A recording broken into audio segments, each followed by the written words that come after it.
So we installed this pull-up bar in our guest bedroom in our apartment, and for the time being, I will refer to these two side pieces as the brackets.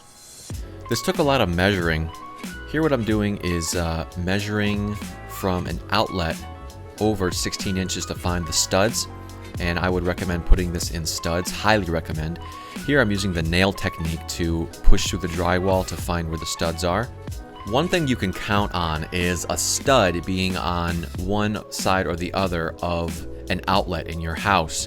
And that was the case here on the right side because they need to attach the outlet box to something behind the drywall. And so that you can pretty much count on a stud always being there.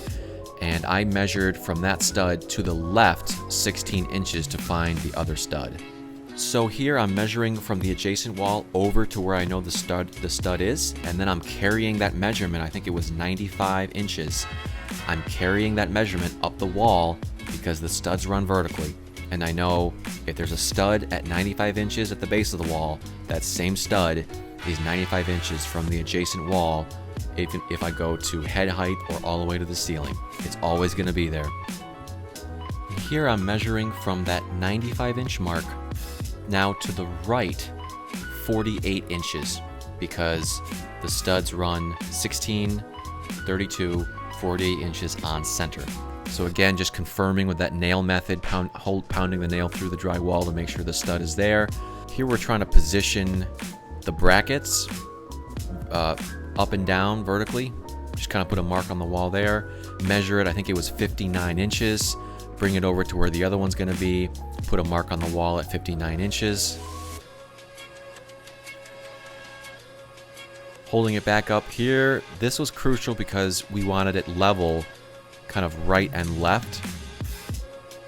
I was marking the holes to pre-drill for the lag bolts. Again, doing the same thing on the other side. We had our bike stored on the left side, so this was a little bit tricky because Lauren was right in the way, but she was very helpful. So again, these are for pre-drilling the holes for the lag bolts. Again, just making sure the holes were dead center where I wanted them. Measure twice, cut once. Measure twice, drill once. So what I'm saying here basically is we used 3/8 by 4-inch lag bolts and I came up with the 4 inches long. The metal on the brackets was 1.25 inches wide, accounting for 3/4 inch of drywall, and then that leaves us 2 inches to go into the stud on the other side. And there are 3 per bracket. Using this impact driver really helped out a lot. Really noisy. But again, since we had lined these brackets up perfectly level, you don't need to put a level back on them to make sure that they're straight up and down. Putting the other bracket up, this process was pretty easy. It's nice having the right tools. That's why. That should work. And then I went back with a ratchet with the same, I believe it was a 7/16 socket, and just hand tightened the last revolution or two on these. It's tough to know what torque you're tightening bolts down to with a impact driver, so I just wanted to do the last couple revolutions by hand. And then the last step is putting the bar through. See, there's 2 bolts on there's 1 bolt on the top side of each of the brackets, and I had to loosen those up.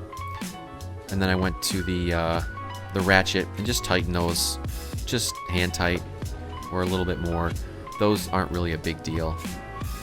So once those were tight, get the chair out of the way and see what happens. And you know, I'm 180 pounds, and you know, it's not bending at all. You know, we're not gonna be jumping around too much on these. So yeah, it worked. And let me know if you have any questions, guys.